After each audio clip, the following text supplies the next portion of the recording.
반대를 외치는지, 그리고 어떻게 하면 윤석열 대통령 지지율 80%를 달성할 수 있는지 말씀드리겠습니다.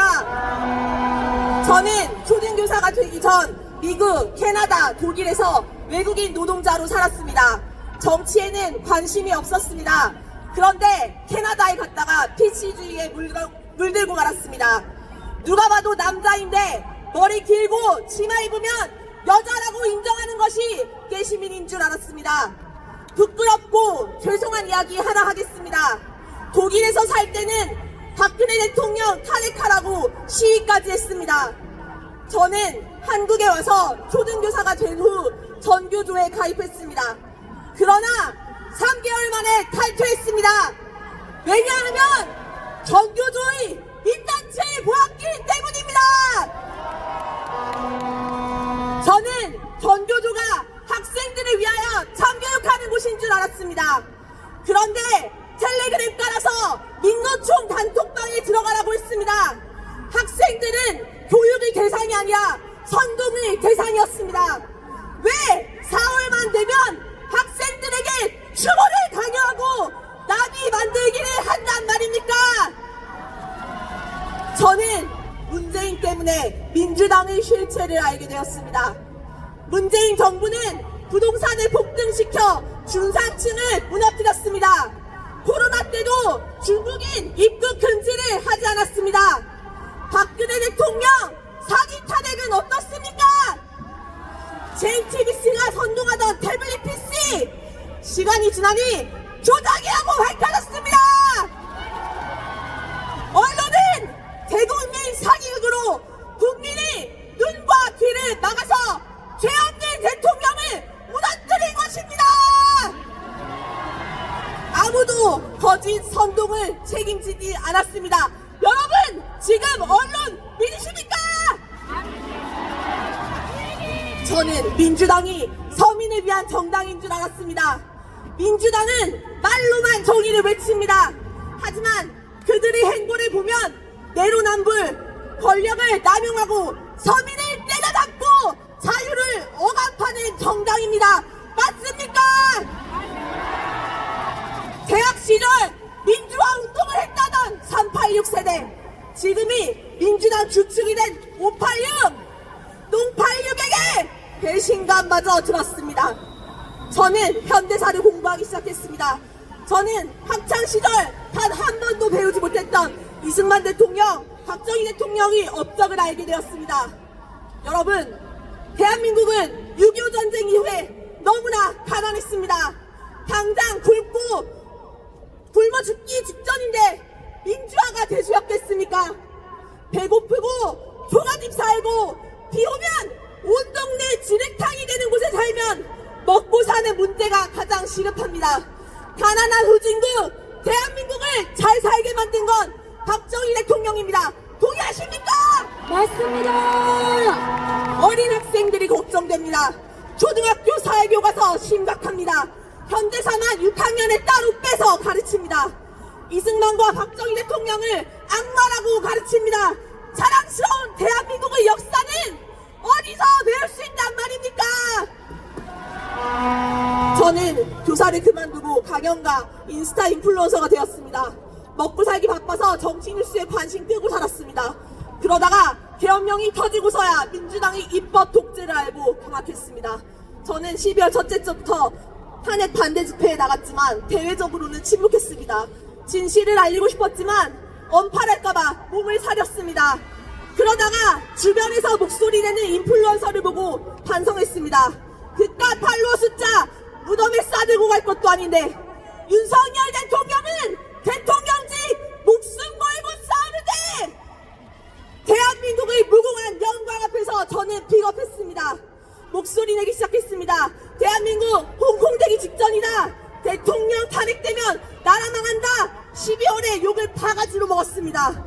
저는 욕을 먹으면서 두 가지 사실을 알게 되었습니다. 첫째, 많은 사람들이 홍콩에서 자유가 사라졌는지 모른다. 둘째, 제 이야기는 모두 팩트인데 좌파는 듣지도 않고 언팔한다. 지금부터 윤석열 대통령 지지율 80%가 되는 방법을 알려드리겠습니다. 지지율을 뚫으려면 4050 공산 좌파까지 자유우파로 만들어야 합니다. 그 이유는 첫째, 4050 인구가 2030보다 많기 때문입니다. 둘째, 4050이 6070이 되면 나이가 들어서 생각을 바꾸지 않기 때문입니다. 셋째, 4050 맘카페 좌파는 그 자녀들까지 좌파로 만들기 때문입니다. 제가 욕을 바가지로 먹고 알게 된 사실에 주목해 주십시오. 공산 좌파는 탄핵 반대하는 이유를 눈막기막하고 아예 듣질 않습니다. 빨간 약을 쳐다보면 대통령을 지지할 텐데 빨간 약을 안 봅니다. 제가 좌파를 전향시킨 방법을 알려드리겠습니다. 좌파의 눈과 귀를 열기 위해서는 민주당이 절대 선이라는 착각부터 깨줘야 합니다. 좌파가 모르는 것부터 알려주십시오. 온 국민을 분노하고 슬프게 했던 정인이 사건! 문재인은 입양아가 마음에 들지 않으면 반품하거나 교환하라고 했습니다. 좌파들 뉴스 공장만 보니까 이것도 모릅니다. 미군 철수를 주장합니다. 역사에서 배워야 합니다. 우리나라는 미군이 철수하자 6.25가 터졌습니다. 베트남도 똑같습니다. 좌파는 21세기에 간첩이 어딨냐고 합니다. 간첩이 20세기까지 활동하다가 2000년에 전부 철수했겠습니까? 민주노총 간부들이 북한 간첩인 것이 법정에서 밝혀졌습니다. 좌파는 우리 세금을 시민단체에 뿌립니다. 박원순이 갖다 바친 서울시민 세금이 11조입니다. 시민단체가 초등학교에 와서 인권교육이랍시고 세뇌하고 특강하고 그 피같은 세금을 받아갑니다. 민주당이 정의롭다고 착각하는 그들을 꺼내주는 것부터 시작하십시오. 인터넷 보면 개몽령 이후에 민주당 탈당 인증샷이 올라오고 있습니다. 이런 사람들이 더욱 많아져야 대통령 지지율 80%를 달성할 수 있습니다. 여러분, 이제는 전 국민이 목소리를 내야 합니다. 무서운 사실이 있습니다. 지금 침묵한다면 나중에는 목소리를 내고 싶어도 낼 수 없는 나라에서 살게 될 것입니다.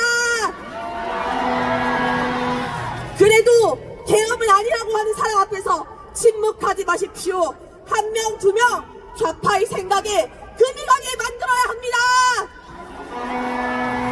인터넷 댓글도 쌓아주십시오. 왜냐하면 지금 우리는 하이브리드 전쟁 중이기 때문입니다. 헌법재판소는 계엄의 정당성만 따지기 위하여 부정선거 증거를 모두 기각하고 있습니다. 우리 모두 계엄이 정당하다고 여론을 이끌어야 합니다. 쉽지 않습니다. 저는 코앞에서 극우 할머니 소리까지 들었습니다. 부정선거 의혹을 제기하면 극우라고 합니다. 극우 명단 불러드립니다. 도널드 트럼프, 일론 머스크, 전한길, 상식적인 사람들에게 극우라고 입막음합니다. 여러분, 윤석열 대통령은 체포된 것이 아닙니다.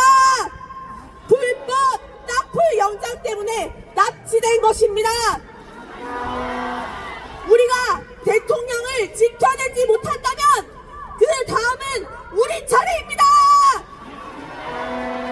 전 국민이 깨어날 수 있도록 각자의 위치에서 싸워주십시오. 같이 외쳐주십시오. 싸우자! 이기자! 우리가 원하는 것은 윤석열 대통령 직무 복귀입니다. 우리 모두 싸워서 대통령과 자유 대한민국을 지켜냅시다. 다 같이 윤석열 대통령 외치며 마무리하겠습니다. 지금부터 핸드폰 꺼내서 영상 찍고 공유하십시오. 제가 윤석열을 외치면 대통령을 외쳐주십시오. 윤석열!